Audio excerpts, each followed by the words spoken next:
Hey guys, what's up? I'm Erin and welcome back to the channel. Your biggest assets when it comes to building wealth are going to be your income and your time. And unfortunately, we have a limited supply of both of these things. The higher your income is, the easier it is to set aside a greater percentage of your income or set aside more money into savings and investments.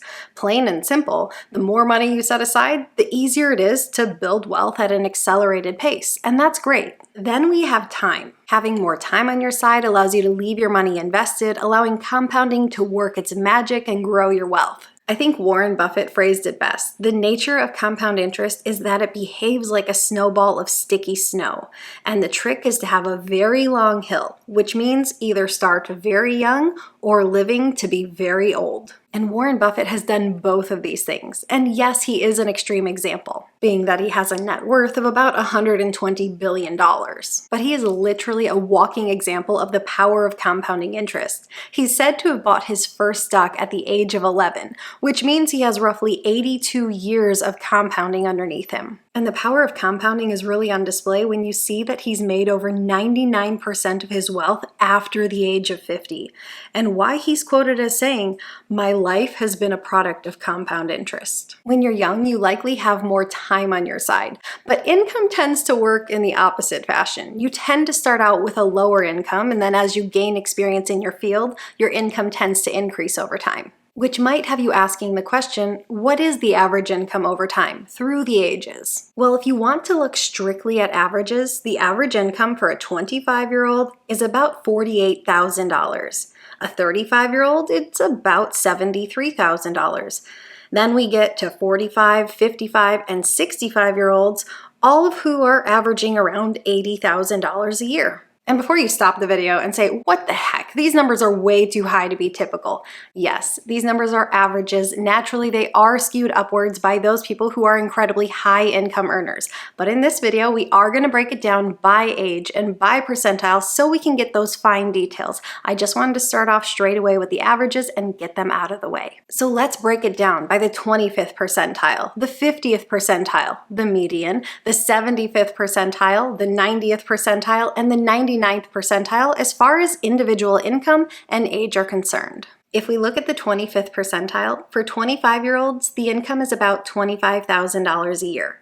For 35-year-olds, about $30,000 a year. 45 and 55-year-olds, it's pretty similar at $32,000 to $33,000 a year. And for 65-year-olds, it's about $35,000 a year. Safe to say that if your income is in the 25th percentile range, you're going to want to best direct your efforts towards finding a way to increasing your income. Maybe that's working more hours, maybe it's changing jobs, maybe it's changing career fields. Granted, these are individual incomes and not household incomes, but it's going to be incredibly hard to build wealth at this income level, simply because so much of your income is going to the essentials. Think food and clothing and shelter. So if this is where your income currently is, your best efforts are focused on increasing your income. Next, we have the median, which is the exact center, meaning that 50% of people earn more than this and 50% of people earn less than this. And a median is a truer measure of the typical person than, say, the average, because the average is highly influenced by those outliers or the extreme high income earners. So the median individual income for 25-year-olds is $40,000 a year. For 35-year-olds, it's $53,000 a year. 45-year-olds, it's $55,000 a year, $62,000 a year for 55-year-olds, and $60,000 a year for 65-year-olds. I always think of the median as a really nice benchmark because it is my goal to do better than average with my finances. And it's my hunch that if you're watching finance videos here on YouTube, that's probably a goal of yours too. So I look at the median as a starting point and say, okay, this is the place I want to grow from. I want to do better than this point. And what about the 75th percentile? For 25-year-olds, it's about $57,000 a year. $85,000 a year for 35-year-olds, $95,000 a year for 45-year-olds, and around $100,000 a year for 55 and 65-year-olds. When it comes to income, if you get in this 75th percentile range, I feel like that's when you have a great opportunity to become a super saver, when you can save aggressively. And the good news is there's really no limit on what you can grow your income to. That's why I think it's so important to focus on growing your income over time. At lower income levels, it's simply harder to set aside a significant portion of your income towards savings and investments, simply because so much of your income goes to your essentials.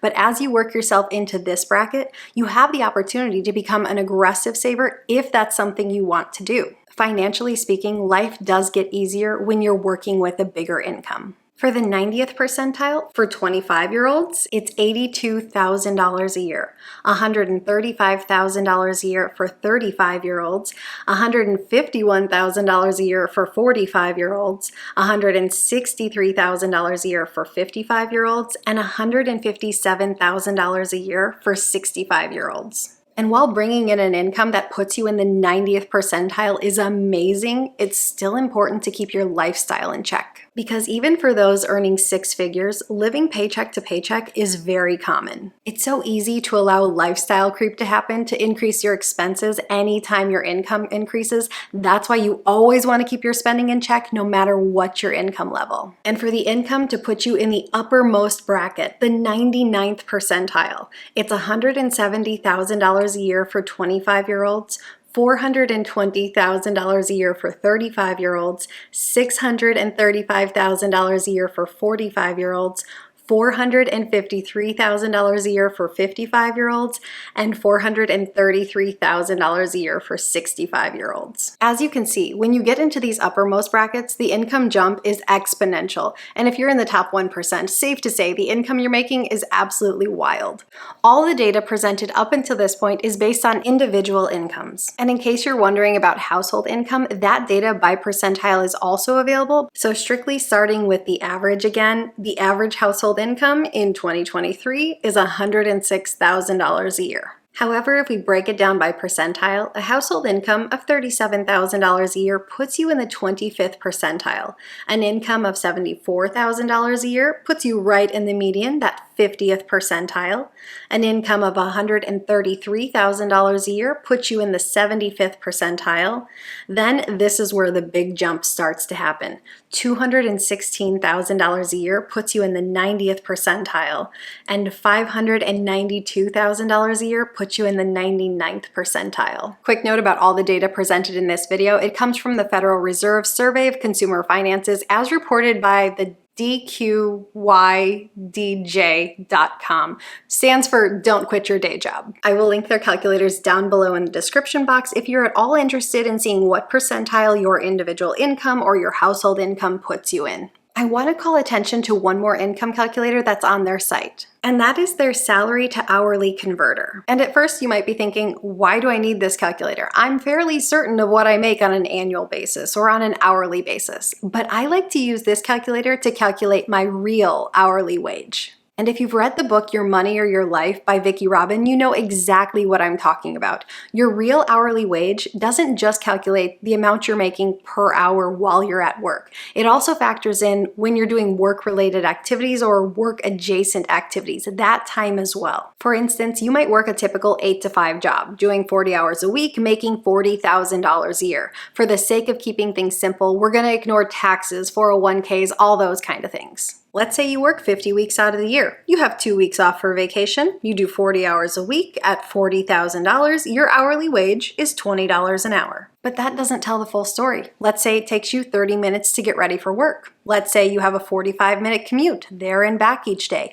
That's 2 extra hours of your day every single day that you would likely spend doing something else if you didn't have this particular job. So let's add in these 2 extra hours every single day, Monday through Friday. Now you're dedicating 50 hours to work each week at $40,000 a year. Suddenly, if you're working 50 weeks out of the year, you still have those 2 weeks vacation. 50 hours a week dedicated to work or work-related activities at $40,000 a year, your real hourly wage is just $16 an hour. And I think bringing up this calculator is important, and looking at your job from this perspective is important because it allows you to assess the true value of your time. Should you take a new higher paying job with a longer commute? Well, it depends. Does it actually increase your real hourly wage? And I think that's a really important consideration. You want to increase your real hourly wage, not simply just your wage. That way you're earning more for your time. The biggest takeaway from all of this is not how much you make relative to anyone else. That doesn't matter. Sure, it can be nice to answer the question of where do I stand? But a more important question is how can I improve my situation? How can I boost my income? Remember the two most important factors on your wealth building journey. That's time and income. As far as time goes, you can start investing as early as you possibly can. If you haven't started yet, today's a great day to start.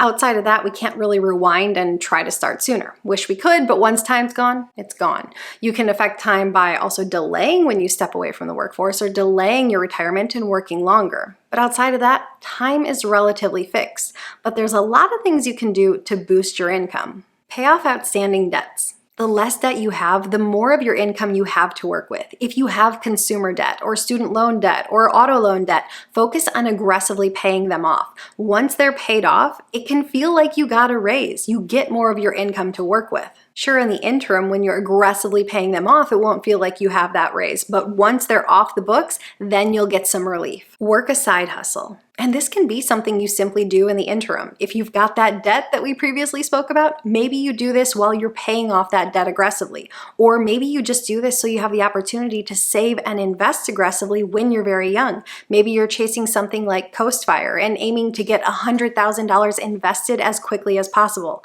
Maybe at that point, you step back a little bit. You cut your hours, but you let compounding take over and do its magic. Or maybe you start a successful side hustle that you can grow into a lucrative business. There's tons of options in our present gig economy. Or you can simply ask yourself, what skills do I have that other people would be willing to pay me to do? Ask for a raise. There is great power in asking because you often don't get what you don't ask for. So you have to be your own biggest advocate in the workforce and you have to ask for a raise. I always feel like a raise should come at least on an annual basis simply because inflation is ticking upwards every single year. And if you're not getting a raise, that means your income buying power is actually going down. And in any given year, roughly a third of all workers don't get any raise at all. Now, of course, if you're going to ask for a raise, you do want to have your efforts and your results in the workplace reflect that you deserve a raise. Switch jobs. If you've been with an employer for a long period of time, it might actually be better to switch jobs than it is to simply get a raise, because typically workers who stick with one employer tend to get a raise of about 2 to 3% when those raises come about. Whereas workers who change companies often receive a 10% increase in pay or more. Now, you don't want to be changing jobs left and right. That's going to make you look as flaky as a biscuit. Good rule of thumb is that maybe you change jobs every 3 years or so. That allows you to settle into a role, to learn some new skills that you can then take with you and apply in a new environment if you do change jobs. You have to put your money to work making money. No matter what your income is, it is very unlikely that you will ever reach financial freedom simply by saving a portion of your income. You have to take a portion of your income and get invested. Put your money to work making money. And the easiest way to get started investing is with the stock market. And a great way to get started investing is index funds and through a reliable company like Fidelity or Vanguard. Ideally, you want to get to the point where you're investing at least 15 to 25% of your pay. It's always a good idea to go through and see if there's areas where you can cut your expenses. Are you in the phase of your life where you can take on a roommate and drastically reduce your housing expenses? Are you in the market for a new car? Get the Toyota rather than the Lexus. Don't worry about impressing the Joneses. I'm really more of a fan of addressing the major expenses rather than those little tiny expenses. They're gonna have more of an impact. And I deliberately put cut expenses last on the list because yes, while it is important to watch your expenses, there's a limit to the amount of cuts we can make. At some point, we do have essential expenses that we have to keep, but there's no limit to what you can grow your income to. There's no limit to what your investments can grow to. That's why I think it's so important to focus on those categories because you have more impact there. No matter what your income is, the most important thing is that you're living within your means. What are your income goals? Are you happy where you currently stand, or are you set to grow your income this year? Let me know your thoughts in a comment down below. I post new videos every single week. If you got anything at all out of this one, please give it a like. If you're new here, please consider subscribing, or if you know of someone who might get something out of this type of content, please consider sharing. I'll see you soon. Bye.